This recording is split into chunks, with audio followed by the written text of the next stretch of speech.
Buongiorno da Leandro Maggi, buongiorno da Rosolina Mare.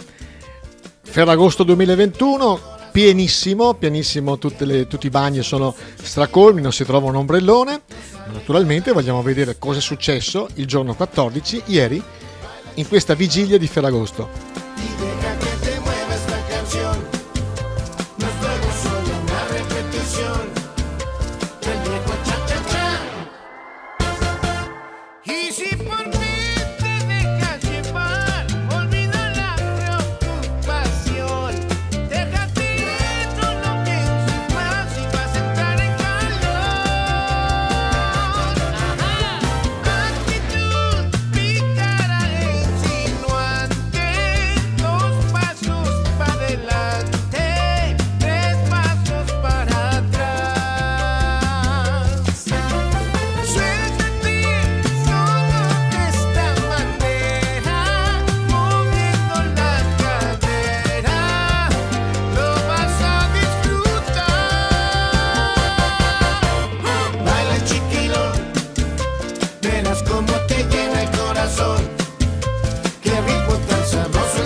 Per preparare la notte di Ferragosto, American Dream, questo gruppo di motociclisti, non solo, di Tornova, o sbaglio? Loreo Tornova, sì. Loreo Tornova. Allora, cosa farete questa sera voi?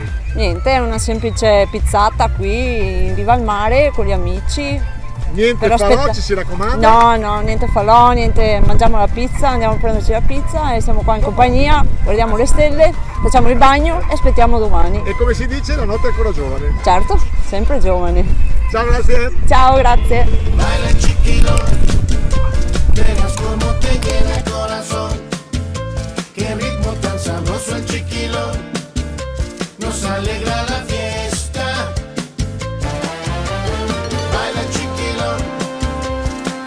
Naturalmente non sono mancati i fuochi ferragostani dal campeggio sud.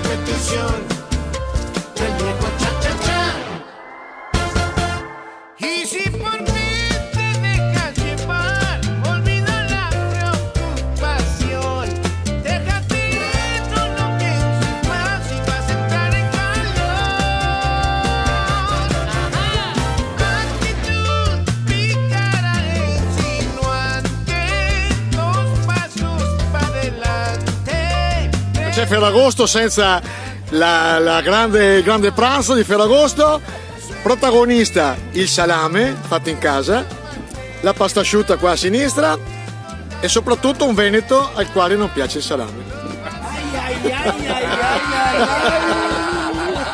Salame! Gliene facciamo piacere.